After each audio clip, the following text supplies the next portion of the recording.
Pak, ini untuk pembekaman basah tapi sistemnya pakai gelas api ya. Ini sama. Ini sama ya. Yang penting ininya keluar sedikit ya untuk dia bisa nyala. Nah, ini dibakar ya. Tapi kalau ini tidak diseluncurkan. Jadi dia diputar ya untuk menghangatkan dulu baru langsung kep ya. Terus digoyang-goyang sedikit biar mati. Nah, biarkan seperti ini ya. Nah, nanti ini bisa dipakai season bekam basah ya. Bisa dipakai season basah ya. Nah, caranya jangan terlalu lama, ininya langsung ya, cuma ditekan di sekelilingnya ini udah lepas. Nah, baru ini udah siap dibekam ya. Pak Anan inget ini kuncian metode saya ya di metode Master Juna, bekam mahir metode Master Juna. Jadi ini namanya pola sapa marwah. Menempel, berjalan tidak ada hentakan. Ya. Ini kemiring, ini 10 derajat ya. Kalau 100 derajat kayak gini ini kerasa. Tapi kalau miring 80, nah ini enggak. Nih ya. Menempel, berjalan tidak ada hentakan. Terus dua, semakin cepat semakin tidak terasa. Ini kan semakin cepat Pak Iro, ya kan? Nih, ya, nih, ini ya. Jadi bukan didorong tapi diseret. Nah, pemegangan yang baik adalah seperti ini, tuh, ya. Nih, ini harus sejajar dengan ini, ya. Telapak tangan sebelah bawah. Jangan gini, kalau gini terlalu besar tenaganya, tapi gini ya, cuma gini doang ya. Menempel, berjalan tidak ada hentakan. Semakin cepat ya, semakin tidak terasa. Nah, ini kode pola penusukan sapa marwah.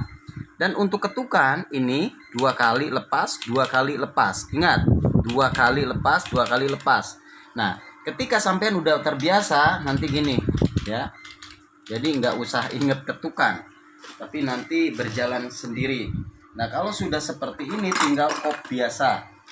Ini khusus untuk Pak Anan ya. Kalau semisalnya area mana yang bermasalah, ketika kita tidak bisa diagnosa dengan palpasi kie ya, kie yang perabaan titik sumber sakit itu bisa ditanyakan. Contoh, Pak Irul, ini saya minta di daerah sini mana yang sakit, tolong tunjukkan dengan tangan kiri. Nah, ini contoh ya. Nah, beliaunya menunjukkan ini, berarti permasalahannya ini langsung ya. Ini langsung aja ya, pakai kop biasa. Nah, ini namanya pemolaan. Pemolaan paling cuma 5 detik atau 10 detik ya. Nih seperti ini. Jadi kita gak usah ribet-ribet. Kalau nggak bisa mendeteksi, kurang mahir, boleh ditanyakan. Selain ini, daerah mana aja yang sakit? Ya. Nah, agak ke atas, berarti kita ngambil lagi satu lagi. Jadi gitu ya, Pak Anan. Jadi untuk cepat memperoleh di mana titik sumber sakit, kalau kita nggak bisa deteksi dengan gendam rasa, nggak bisa deteksi dengan rabaan atau kie ya, maka tanyakan langsung ke orangnya ya. Kalau untuk yang saraf kejepit kebanyakan di area ini ya, di area ini ya, di area ini, di area ini dan pinggang. Nah, di mana di situ titik sumber sakit kita benahin di situ ya kan. Ini kita pakai pola sapa marwah tetap, karena kalau pakai pola sunnah ataupun pola tawaf ya itu masih sakit ya. Nih ya, menempel, berjalan tidak ada hentakan ya. Sakit nggak Pak Irul? Ya, menempel, berjalan tidak ada hentakan. Jadi di kiri ke kanan atau sebaliknya atau di atas ke bawah. Yang penting dia tidak mendorong, tapi diseret ya. Ininya menempel tuh ya. Buat garis seperti garis buku. Ini namanya pola penusukan safa marwah yang tidak sakit sama sekali. Semakin cepat, semakin malah tidak terasa. Benar gak Pak Irul? Ya, ini kesaksian langsung dari pasien ya. Nih, ya. Menempel berjalan tidak ada hentakan. Dan ingat tuh, pegangannya cuma gini doang. Jangan gini, cuma gini ujung. Ya. Ininya sejajar ini. Tuh, ya. Semakin cepat malah nggak terasa ya, Pak Iro. Ya. Jadi ini dibuat garis seperti buku. Ya, 2, 3 garis, 4 garis, 5 garis, 6 garis. Ini walaupun 2 kali, 3 kali di awal session terapi, ini tidak sakit ya. Ini namanya pola Sapa Marwah yang saya temukan, yang saya godok 1 tahun di perjalanan ilmu bekam saya ya. Terus di area mana lagi selain ini, Pak Irul? Karena kita nggak semuanya, kita ngambil titik yang benar-benar sakit. Ini sama ini ya, oke ya. Jadi langsung sesuai dengan permintaan si pasien. Di mana rasa sakit kita di situ benahin ya. Tuh. Nah ini ya Pak Iro. Oke. Ya, areanya disesuaikan dengan area yang dipinta oleh pasien. Ya, buat apa kita ngebenahin ya kalau semisalnya yang sakitnya tidak tertanganin. Jadi kecuali kalau dianya pegel-pegel doang boleh di titik Khalil ya, dan di titik sunnah yang lainnya. Itu ya Panan, ini contoh tiksar khusus untuk penanganan penyakit yang saraf kejepit, stroke ya. Kalau semisalnya kita tidak bisa mendeteksi dengan rabaan ya, ditekan mana yang lebih kuat, mana yang lebih tebal. Kalau nggak bisa, belum paham, boleh ditanyakan ke pasiennya di mana letak rasa sakit tersebut, kita benahin. Nah ini simpelnya praktek teori mahir berbekam Master Juna ya. Nah ini ya, menempel berjalan tidak ada hentakan. Karena kalau ada hentakan ya seperti ini loh ya, ini kebanyakan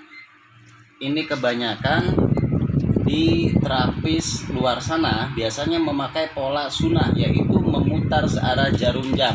Pak Irul gimana? Kerasa banget ya, kasar ya, sakit. Oke. Nah itu ya karena ada hentakan. Terus 2, ada area yang tidak tertusuk dengan jarum. Benar gak Pak Irul? Jadi tidak memaksimalkan.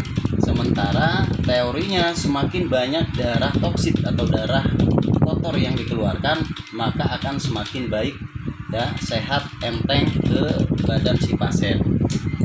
Jadi 2 kali, 3 kali penusukan di awal session itu tidak menyebabkan sakit ya.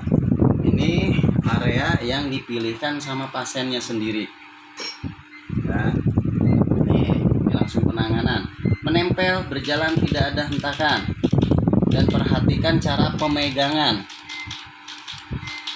ya. Nih tetepin itu ya, megangnya cuma gini, gak boleh gini ya, karena terlalu ada penekanan atau tenaga nanti sakit ya. Tripensi atau kemiringan pena ini 100 derajat ya, miring sedikit 90, miring agak ke bawah sedikit 80, ini 70, ini 60. Jadi kemiringan itu dikira-kira. Kalau untuk di jidat itu biasanya 100 derajat seperti ini lurus. Kalau di ulu hati biasanya memakai 70 gini. Kalau umumnya di punggung biasanya 80 segini ya. Perkiraan kita aja lah ya. Itu namanya tripensi atau kemiringan. Nah, ini setelah seperti ini lebih baik kita lakukan ini untuk membantu mempercepat pengeluaran angin pantogen atau angin palsu atau disebut angin duduk. Dalam bahasa Arab disebutnya rihul amar. Dalam bahasa medis disebutnya victoris agnia atau angin duduk ya. Ini terbang ini. Keluar air aja itu Gimana? Keluar air terlalu kencang pengokopan dan terlalu lama. Ya, itu udah kesalahan. Ya, biasanya gitu. Berpengaruh dari lama ya, karena durasi waktu untuk anak kecil cuma 5 menit. Untuk orang dewasa, ibu-ibu atau wanita itu 5 sampai 10 menit. Kop nempel di badannya. Kalau untuk laki-laki itu 15 menit. Jadi kalau laki-laki nggak masalah ya. Satu, apabila ini udah kental ya, darahnya tidak terlihat menetes, berarti itu udah cukup ya untuk kita ngambil. Karena kalau kelamaan juga kurang baik juga, karena nantinya berpotensi gangger. Gangger itu luka melebar atau luka menganga ya, atau kadang melepuh ya. Yang tadi ditanyakan Pak Irwan adalah setiap pengokopan kok ada bintik air bukan darah ya. Itu biasanya kita pastikan sudah salah tata cara pengokopannya terlalu lama Pak Irwan. Jadi dia ya, dia nggak bakalan keluar darah atau keluar darah sedikit. Kalau cuma air itu potensinya itu karena apa? Karena emang terlalu lama pengekopan ya. Oke, kita ambil ya. Dan seperti ini ya. Jadi kalau semisalnya titik sakitnya di sini, kita nanyain riwayat penyakitnya dulu ya. Ketika riwayat penyakitnya itu semisalnya area sini, kita benahi langsung di titik sasaran di titik permasalahan. Jadi cepat tuntas. Itu aja yang bisa saya sampaikan untuk penanganan saraf kejepit dengan metode bekam basah ya. Mudah-mudahan dipahami. Silakan dipraktekkan.